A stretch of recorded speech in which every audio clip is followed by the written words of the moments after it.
And since the edge right there has been used so much, that edge has gotten, you know, it's still fairly sharp, but there's one little spot right there it's wanting to ride on that's just dulled out.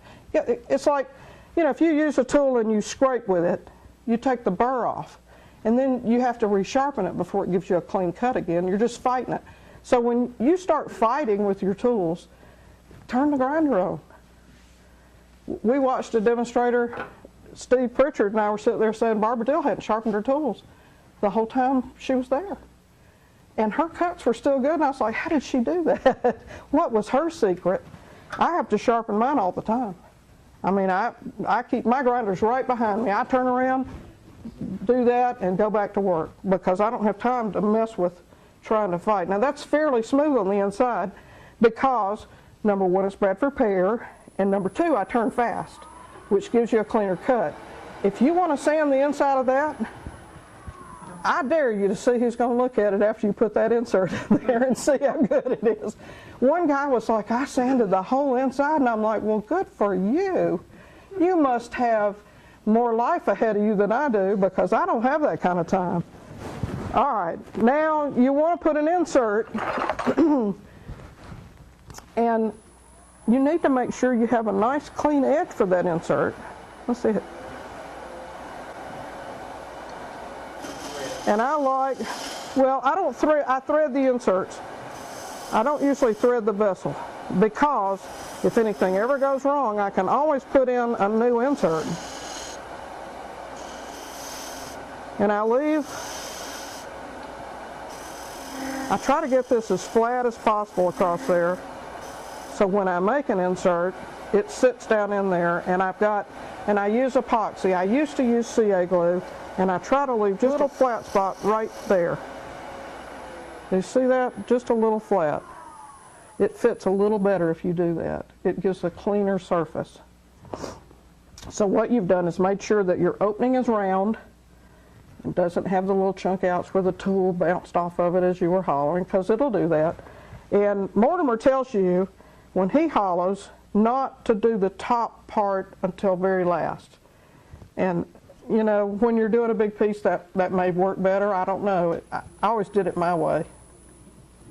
And my way was to kind of define the thickness at the top and go down through. And I got the picture in my mind of the outside versus the thickness, and I could kind of hold that image as I was working, and I could hear it. So when I could hear this wood, it changes at the shoulder because you're going different, you're end grain turning right here. So the sound changes. But when you want to see how hollow it is, take your fingernail and see it's consistent. It sounds the same all the way up and through there. And if your hearing aid's not good, you're in trouble. At this point, you can go ahead and give your bottom section smaller. How are we doing for time? Got 30 minutes. And what I like to do is stabilize it. And I guess I should get all the junk out of it because, is this not turned on? No.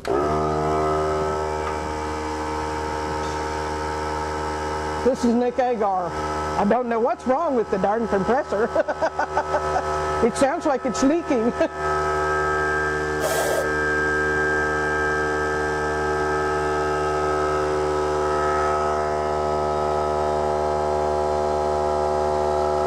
We're almost to 60. Don't you love Harbor Freight? Let's clean up real quick. Oh no. Nope, I can't do that. It's all right, Dan. That's my only handicap, is that I cannot bend over. And it's terrible when you need to paint the baseboards.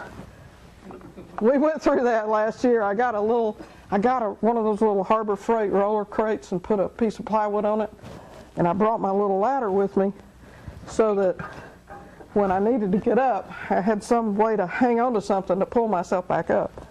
and I scooted around the whole house with a bucket of paint and a paintbrush on one of those little dollies. You know? My butt was so sore the next day from trying to push myself sideways and around and get that little trim. I used to be a contractor a long time ago, so I'm a pretty good painter. I just can't get down where I need to. Now see, that's nice and safe now.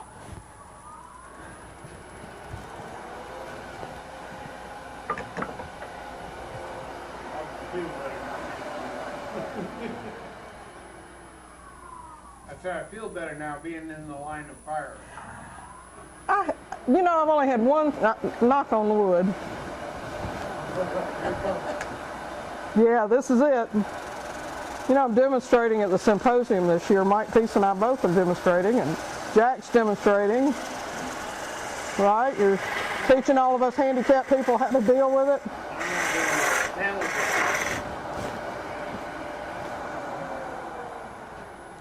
The belt's not on my high spot. That's why I'm not going as fast as I want to. It's all right, Dan. I'll get it. I can turn slow, too.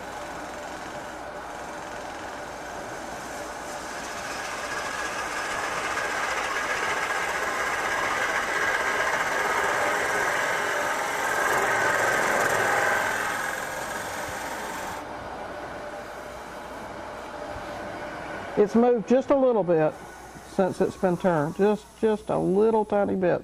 There's one little bump right there.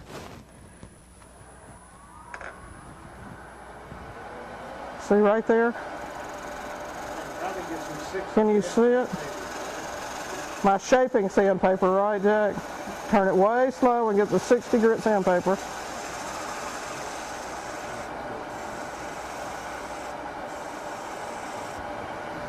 Yeah, I'm better with it being 3,000 RPMs. All right, let's get this out of my fingers way. It needs one of those gripper things on the end too. You know, like the $1.99 guy. Let me start with something besides 320. Jack, I don't have any 60 grit sandpaper. I got 400. What is this one? This one's 240, I think. Have you guys used this new foam back sandpaper yet? I love it. I go over to one of the places and I buy it by the sheet when I'm over there, and I always walk out with like $6 or $7 worth of 50-cent a piece sandpaper, and it lasts for a while, but your hand doesn't get hot when you do it. I'm going to put a little texture on here, and then we're going to swap pieces, and I'm going to finish the one that I started today for y'all, because you want a piece for your auction. Look, Jack, I'm turning up the speed.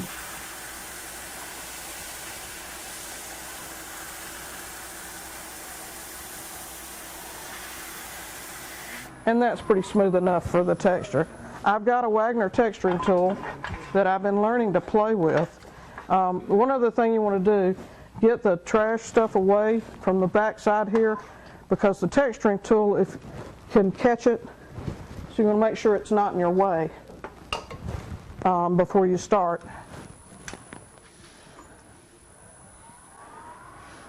There's a couple of, Elfster tools and things like that out there. So you just want to give yourself kind of a path of destruction there so that you don't grab it. And then you want to stop that little edge. That's the bottom of the piece.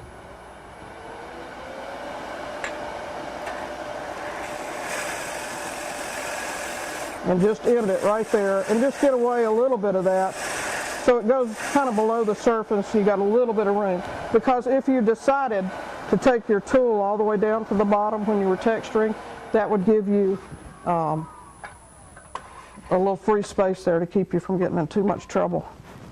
Now, they tell you with these tools to oil them frequently, and they do mean it. There's nothing worse than getting all the way finished and start to do your texture, I don't want it all over me. That's usually what it does. But you want to make sure you got enough oil down in that shoulder on the bearing side, because if it jams, then your whole piece, you're going to have to, if you cut it too thin, you can't do anything with it. You can't take the texture off. And speed makes a difference. You can go fast or slow, but you want to give yourself a little room, and it wants to track away from you. See, there goes that oil.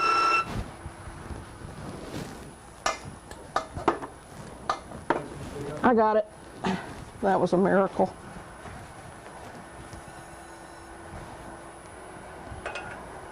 So let it ride and then press it in. And you can kind of move it left or right and you get a texture. Let me see if I did get a texture. So you got a really fine little texture there. Now you can turn it sideways. Let's see, which way do I want to go? This way. It'll make the spiral. Try to be consistent on your pressure and your speed, if my watch wasn't catching. And remember where the end of the tool rest is. That's an unhappy moment. All right, let's see what we've got. See, we've got a nice little spiral pattern. You can stop there if you like, or you can add more. And you can go in the other direction up, but it doesn't look right. So what I want to do is terminate it.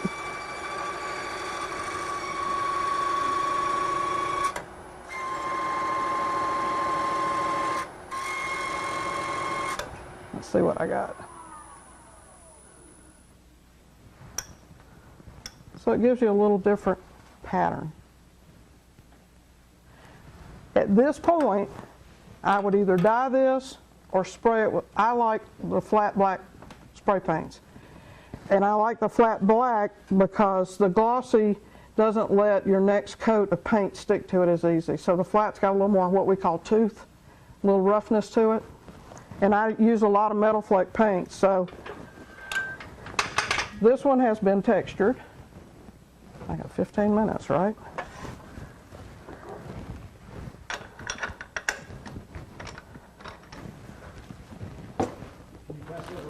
Yep. Oh, I didn't know it was that close. I was going to pretend to throw it to you. Teach me, huh?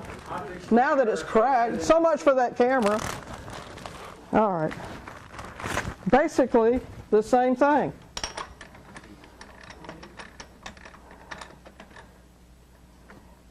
And you can kind of look, if you want to, where your little pieces went in. The little edge shoulder did come off, which will make a little bit of a difference. You know, just a hair. Let's move it just a little bit. Quarter of a turn, press it evenly, get it out of its little slots, because sometimes your little slots on your chuck get a little worn over the years, especially since that's still that first chuck I bought.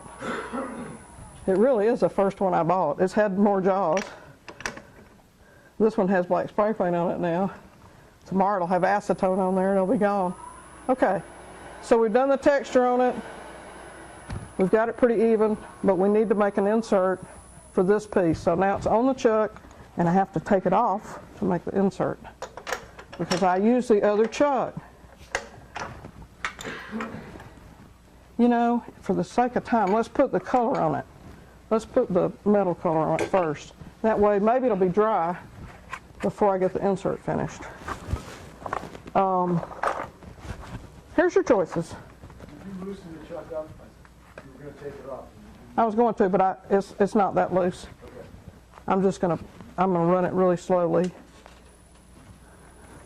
This is a copper metal color. It's called Lumiere by a company called Jacquard, and it's a French light-bodied metal flake paint, they say.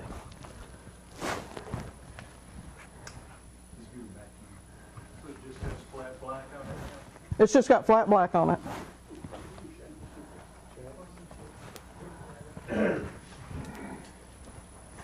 You don't want it to be too wet because you want it to go on top of your texture and not go down into it. And see, no matter what color it is, the gold likes to go on top. And how does that compare to rub and butter? It's about, you know, I use a brush usually, but they were all dirty. Yeah. Yeah, it works like a paintbrush when you don't have one. Improvise. You have to improvise.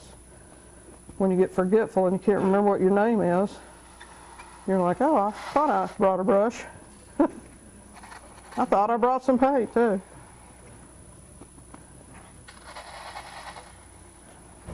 Oh, come on now, get some stuff on here. Now, Nick rubs it on with a rag, and that's fine. I mean, his is thicker, his has got like a paste. This really is just paint.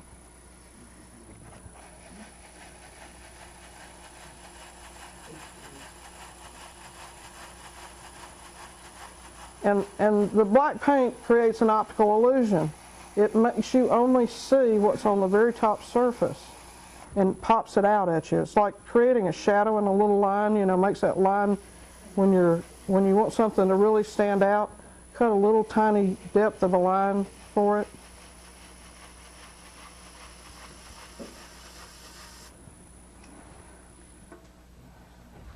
So see, it gives you, it's not totally even, but it's close enough. Let's put a little bit more right there. I sit with a brush at my workbench and do this usually because it gives me an opportunity to sit still for a few minutes and sit down and listen to really wild music with a beat when I'm making textures, you know, that really thumpy thump stuff. My neighbor thinks I'm crazy. I did have my new shop soundproof though when I had it built. I had that new okay, so you got a little texture in there. It gives you a metal look. You can put as many layers on there as you want to, and you can mix and match colors. I mean, if I wanted to put just a little bit, this is silver. I build layers so it gets that kind of an almost an iridescence to it, where you can look down into the paint. You just want to put a little highlight here and there. It doesn't have to be everywhere.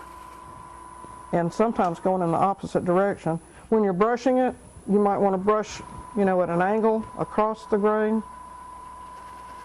and then go back in the other direction, because it'll lay the paint on there differently. That's my artist advice for you. I was a real artist. I have a degree in fine art, in sculpture, but I was a painter before I was ever a sculptor. I did oil paintings, and I sold them to get through art college. And when I had to sign them, I had to have somebody bring them to me and sneak into a back room and sign them so the other students wouldn't see that I wasn't making crazy art.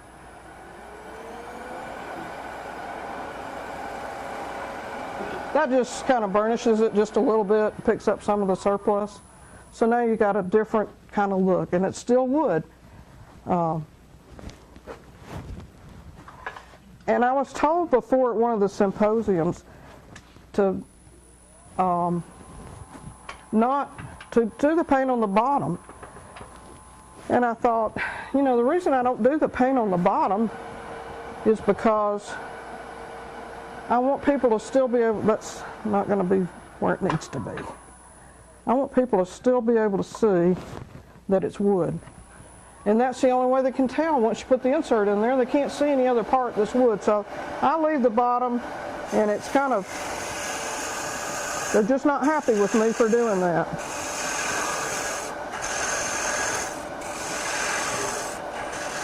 And at home I have a little grinder. I don't ever cut these all the way off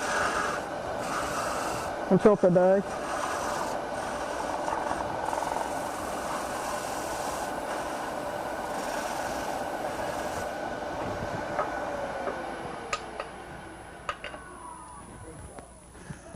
didn't lose it. My finger's not stuck to the paint. Okay, so there we go. We got the little guy. And we need to do a quick insert, or not. Do we have enough time? We got 10 minutes. Out with the old. Piece of ebony. I bought these clarinet ends. Did you see them at I was at Tennessee Symposium. And where they cut the end off of the clarinet, they have these like pyramid looking pieces, chunks of ebony. And they were what, $5 or $6 a piece? They weren't much. I spent 40 bucks real quick. But I thought, man, that's great for inserts because you need a little bit, bigger diameter, and you can't ever get it. All right, so the next thing we have to do, take those magical calipers, and let's measure what goes inside. And, I get batteries for these. And then I forget that I left it on. Nobody ever does that, do they? You have never done that, have you? No. Yeah, but if you do it 50 times, it's not the one time that's the problem. A couple of us actually remember Willard Baxter taught us to do this in 1999 or 97. Okay, so we've got the part that goes into it, the gazinta part. You remember the line, the gazinta line? The bottom goes into the top, so that fits inside. Now we know we've got just a little tiny piece at the shoulder there, right inside, and it's not very thick. Okay, I have to be able to get the trifocals in the right direction. Nobody else wears trifocals, do they? No. Our eyes are all perfect. I'm waiting for cataract surgery so I can get the lenses and I don't ever have to get glasses again. Then I'll be buying safety glasses, Couple years will be using glasses again. Yeah, that's what they say. Right, so it does not necessarily get rid of The lens implants, yeah. Now, I watched somebody have LASIK surgery. It was 11 minutes, both eyes. That was the coolest stuff. They had a glass surgery center where you went and got your eyes worked on. Yeah, it was 11 minutes. I clocked it. I was like, 11 minutes and you got your eyes done. I can't believe it. I'm going to hollow this out just real quick. But I got to get this back a little bit because I got to swing my arm around some. And I don't know about you guys, but I end up with a collection of tools on my lathe bed. I'm glad I have those laser tools that don't want to jump off too easy. I'm not going to open this up bigger than finger size because that person's going to stick their finger down in there and that little adjustable light with a magnet on the end.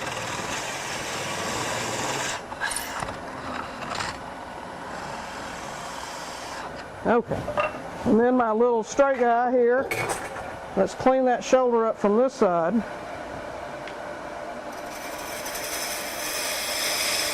If you were going to cut threads, what I do at this point is I make an angle here so that that thread cutter falls off at the back side because I cut them from the other direction. And I need to, I've got it where it goes over there. This is the little edge. This is a little bit of the edge that's right there on the top.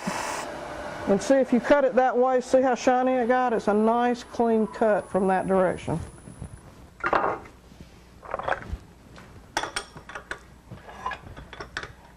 I got to take it out of this chuck and take this one off. Because I have to hold it. This is where I'll lose it if I'm going to lose it. All right, Jack, you ready? Because it's just such a little tiny surface holding right here. How much time have I got? 4 minutes? 5? I got time. What have I got? Now you go right through that. Jack, that made me put it on. He's ready, isn't he? Just in case. All right, you ready? On your mark. I'm going to cut some of this off because I don't want to waste that much wood. You know, I hate ebony. It just hurts when it hits you. It's just like, have you ever turned epee? Have you ever turned any epee? You feel like you have been stung by 5,000 wasps when you get through turning that. Now, you know when you cut it off, you've got to give yourself 2 cuts here. You don't want your end to get too hot there. And you know we got a little hollow spot in the center, so we're getting close to that. All right, Jack, get ready. Let me mark your set. I didn't lose it.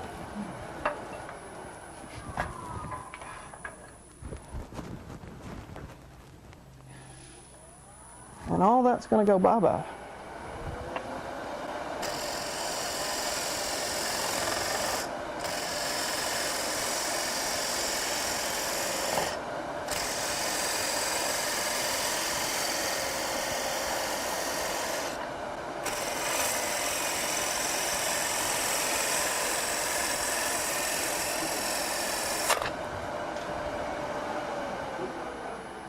Went before I thought it should.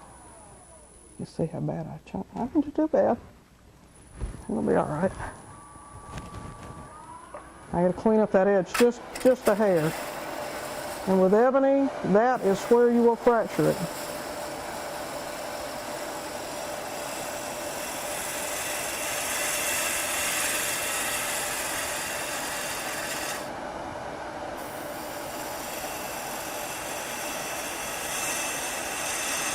If it was going 3,000 RPMs, that'd be shiny black. Get that roughness off that top edge. Get this out of the way.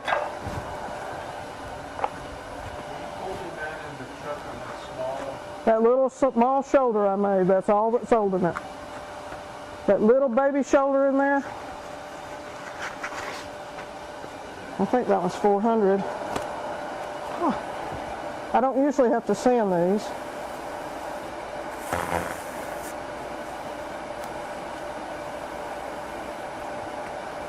These are kind of modified jaws on this chuck.